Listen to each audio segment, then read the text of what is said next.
At 32, I've built my life around two passions: teaching biology and giving back to communities in need. Just last week, I returned from a 9-day outreach program in Africa, where I helped set up science labs in underfunded schools. The experience was deeply rewarding, but I came back feeling unusually fatigued. My body wouldn't stop sweating, rashes spread across my skin, and painful blisters formed on my mouth and feet. I dismissed it as the flu or maybe malaria from mosquito bites. Nothing rest couldn't fix. I resumed work, and during an energetic lesson on photosynthesis, my vision blurred.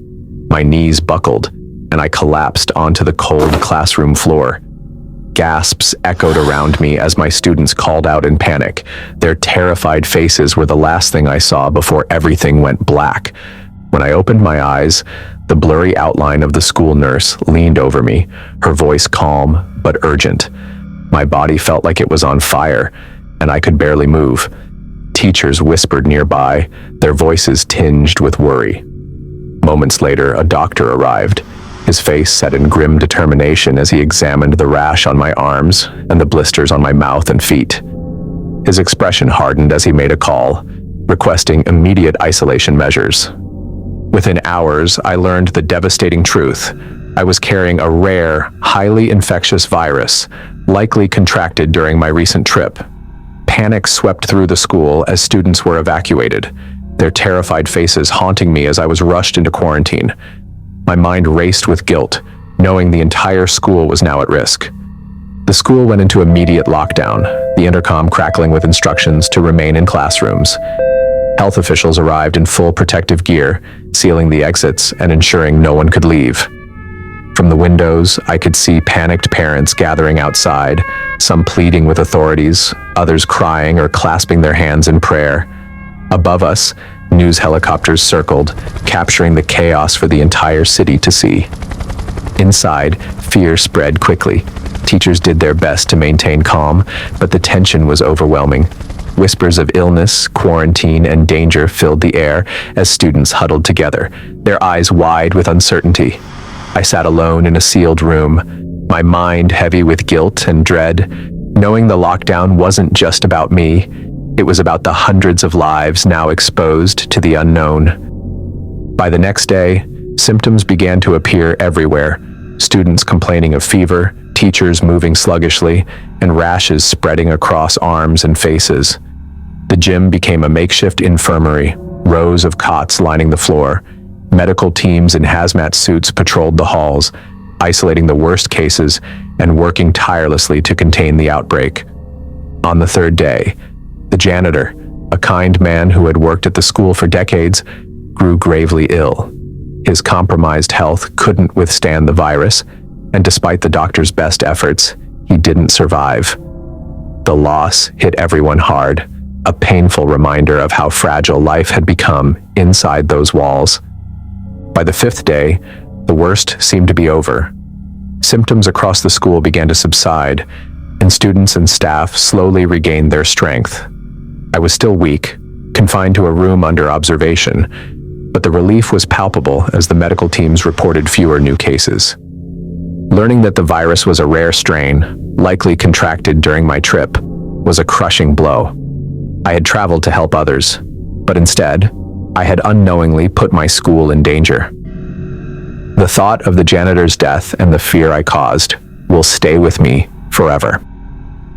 When the lockdown was lifted, the school community came together to grieve the janitor's passing. To honor his decades of dedication, an infirmary was established on campus and named after him. It became a permanent reminder of his kindness and the sacrifices made during those harrowing days. I often reflect on the fragility of life and how my well-meaning trip led to unintended consequences. The experience taught me the importance of global health awareness, and I've since dedicated myself to educating others on the risks of infectious diseases. The infirmary still operates today, a symbol of resilience and healing. Some believe the janitor's family should sue me or the school for thousands of dollars, while others insist that his death was part of a cover-up. Many argue that it is unfair that I brought the virus yet survived when he didn't. These questions haunt me daily. Was his death my fault? Do I deserve this second chance? I want to hear your thoughts. Should I be held accountable for what happened, or was it an unfortunate tragedy beyond anyone's control? Let me know in the comments below. Your perspective means more to me than you realize. Sometimes a single moment can destroy everything you've built, and it doesn't even have to be your fault. I'm 30 years old, a grad student chasing my master's in aerial photography. What was supposed to be a 2-year program stretched into 6, all because my professor refused to approve my thesis. He called it subpar, but I poured everything into it. His constant rejection eroded my confidence, and the strain drove away my friends and alienated my family. My boyfriend, who used to be my rock, barely looked at me without frustration in his eyes. One morning he gave me an ultimatum: open up, or he'd go. He didn't see how much I'd already lost. If I couldn't finish that program, I wouldn't know who I'd be anymore. I had been dating Charles for 2 years at the time, and that morning he looked at me like he'd never done before, with a mix of anger and exhaustion. "I can't keep doing this," he said. "You shut me out, and I don't even know what's going on with you anymore." His words stung, but I knew he was right. Desperate to hold on to him, I finally told him everything. How my professor had been dismissing my thesis for years, how he refused to approve my work no matter how much I revised it. I admitted that his words made me feel like a failure, like I didn't belong in the program at all. The next morning, he told me he'd go talk to the professor himself. I begged him not to, but he went to my professor's house, determined to fight for me. He explained how hard I'd worked, how much I'd sacrificed to stay in the program, but my professor didn't budge. "She's not cut out for this," he told him coldly, as if my years of effort meant nothing. Frustrated and defeated, my boyfriend headed back home to me. He called me on his way home, his voice heavy with anger. "He doesn't care. He said you should quit if you're tired." All hope was lost now. Something in me broke, and so I took the easier way out. When Charles walked through the door, his frustration turned to panic. I was lying on the floor, pills scattered around me, foam trickling from my mouth. He acted quickly, rushing me to the hospital. His voice trembled as he begged me to hold on. My pain had spilled over, but now it was his pain too. While I was lying in a hospital bed, unaware of the world outside, my boyfriend made a decision that would change everything. Racked with guilt and fury, he went to my school armed with a gun. Entering a random classroom mid-lecture, he pulled the weapon out, sending students into a panic. He demanded to speak with the provost, his voice shaking with anger. Within minutes, police and emergency services surrounded the campus. The school went into lockdown, fear rippling through every hallway as chaos unfolded in his desperate attempt to be heard. For 8 hours, my boyfriend held a classroom full of terrified students hostage, refusing to release them until the provost agreed to meet with him. He demanded one thing: that my professor be removed from my case. His voice, filled with anger and desperation, echoed through the locked room as negotiators worked tirelessly to calm him down. Midway through the standoff, his phone rang. It was one of my friends, her tone urgent and shaken. What they told him would change everything, revealing the horrifying truth about me and my professor's dark secrets. During the standoff, my friend told my boyfriend the awful truth. Female students also started coming forward, accusing my professor of coercing them into sexual favors for grades.